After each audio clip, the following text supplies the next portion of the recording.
So George, just go through the process of getting to where you are now. Played as a true freshman, not as much last year. Now you're starting to get a lot of time again. So, how's the development gone? How tough was it early, and then sort of backing off a little? Yeah, when I first got here, I was a true freshman, and I came in June, and we were had a lot of depth issues, so we weren't really deep in the D line room. So I was forced to play early, and so by me doing that, I had to kind of learn on the fly. Coach Leslie was my position coach, and he just basically said, "I gotta get ready to play," and so that played. So during that time, we just really focused on getting me ready to play and stuff like that. And and I ended up playing my freshman year and my sophomore year. It was a COVID year, and also I got hurt. So that also gave me some more time to. That sophomore year really gave me a lot of time to develop more. And I feel like, and I got some game time then, not as much. And then it kind of came into role this year. And this year, I'm playing a vital role in the team and also in the D line room. And I feel like just those years of development and stuff like that, and I feel like that's played a big role to how I'm playing right now. How much more ready do you feel like you were this year? And when you look back to your freshman year, you go, wow, this is how much better and how much more prepared I am now versus then. Yeah, I feel like I'm a lot more ready, and like just compared to from my freshman year to now, it's a night and day difference. And I'm really grateful for like the development and stuff that I had along the way, and I feel like that played a big role in my development and to where I am right now. So that development, is it more mental or physical? I mean, you were strong in high school, so did you need to get stronger, or did you need to learn the mental side of the game? I think for more for me, it was the mental side of it.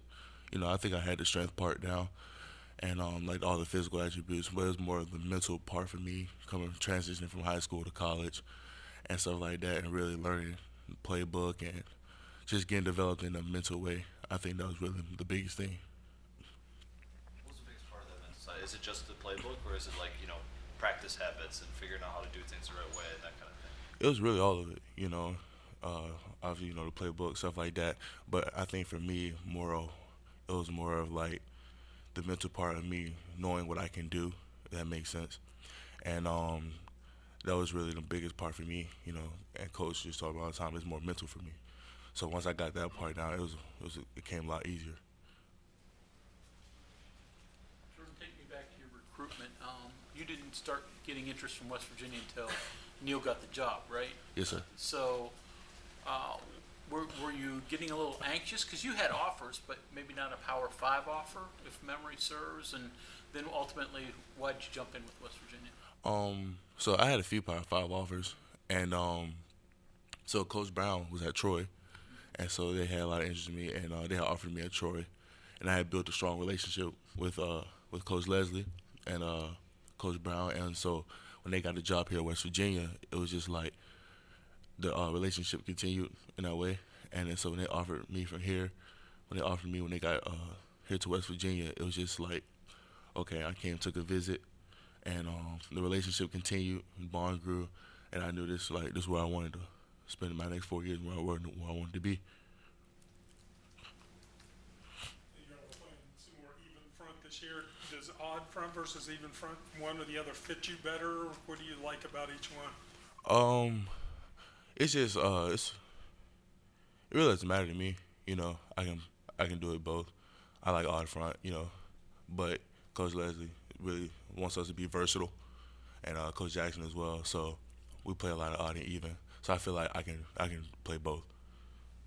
In the odd front, when you get to go up, head up against the center a lot, is that kind of a personal challenge for you? Is really get you that one-on-one matchup you'd like? Yes, sir.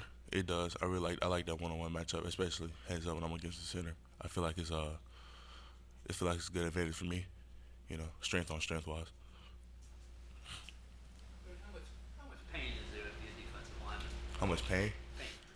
Oh, yeah, it's a lot of pain, especially being a nose tackle. I guess just when it's starting to go away, you're ready to practice and play again.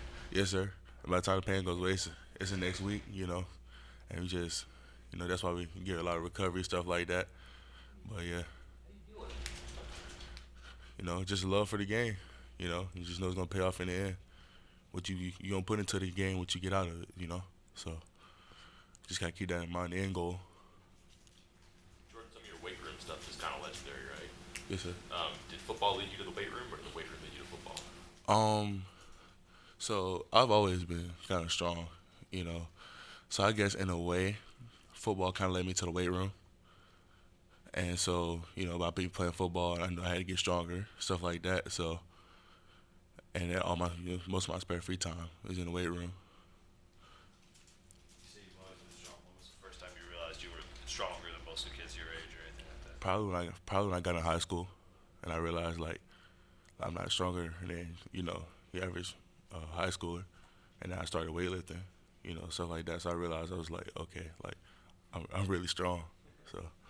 Is that just by, you know, you got in the weight room and you're throwing up more weight than most guys, or was it out on the field where you're like, oh, I'm really, you know, bodying these kids? It's really both, you know. That's really, both of those really were really struck for me. On a weightlifting team, correct? Yes, sir. I'm curious, what is that like? Is it like a football team? Is it like a baseball team? How does that go?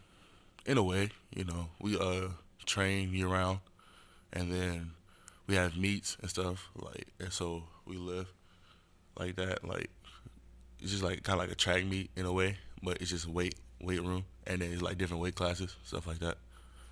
I understand that if you could physically move somebody out of the way, that's pretty good for football, but some of the explosion you have to like for clean and jerk, right? Yes, sir. That's probably really handy on the defensive line. Apart from just the muscle, like what about weightlifting transfers to playing your position? For me, like you said, clean and jerk, you know, twitch, being able to get under people, and explosion, and then, you know, squat also plays a big role into it. You know, just be able to unhinge from your hips and transfer your power.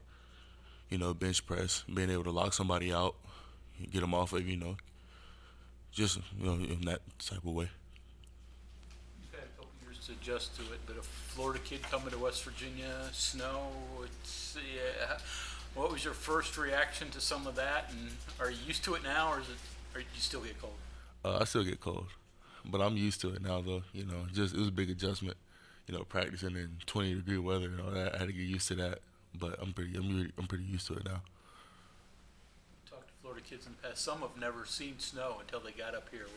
Had you traveled around enough? Had you seen it before, or was it your first experience when you got here? Yes, sir. I've seen snow before, and then I was born in Alabama, in Birmingham, and so it snowed like, you know, wintertime. We got a few flurries, so I've seen it before. I just never seen this much until I got up here. Do you like it or do you hate it? I kind of like it. It's a different scenery, you know. When you got here as a freshman, talking to a couple of your upperclassmen teammates, maybe they were joking a little bit, but they were saying, hey, when he starts lifting, we go somewhere else because he's kind of putting us to shame. I mean, is that a little bit of pressure? Did you know, hey, this is one place I can jump right in and compete right off the bat? Yes, sir. I knew coming in that I would be able to compete in the weight room, and I know that I had the strength to where I could be able to live with the older guys and stuff like that. So I knew that was one of the things where I had it going for me. So I just had to make sure I attacked that really well. You know, if you're putting up big numbers in the weight room, that drives people to want to get to you. You know, maybe now that you're an older guy, new guys coming in see you and they're like, oh, I want to get to that. Like, is it kind of a competitive atmosphere like that? Yes, sir. In a way, it kind of creates that competitive atmosphere because like I want to get strong like that, or I want to move those numbers, and it just it makes them grind harder to where they can reach those numbers, and also keeps me grinding because I realize that I got young guys or guys might be just looking at me, looking at my strength, and they want to get there. So it kind of keeps me going for that competitive edge, and it also helps them too. What are your weight room numbers? What are you maxing now in some of the? I don't know right off the bat, but I know my bench is probably over 445. My squat is 635, and then clean and jerk is 375, somewhere around there. Not too bad, you know. Jordan, your best game last week? Yes, sir. I like to think so. That's one of my best games last week. Feel like that was coming? Kind of the result of, I guess, like 2 years of this now? Yes, sir. I knew it was gonna come eventually. Coach is always saying, stay patient. You just do what you can control. Do your job, and when I got there, it just came natural. I just let go and I played free, and I had a good game.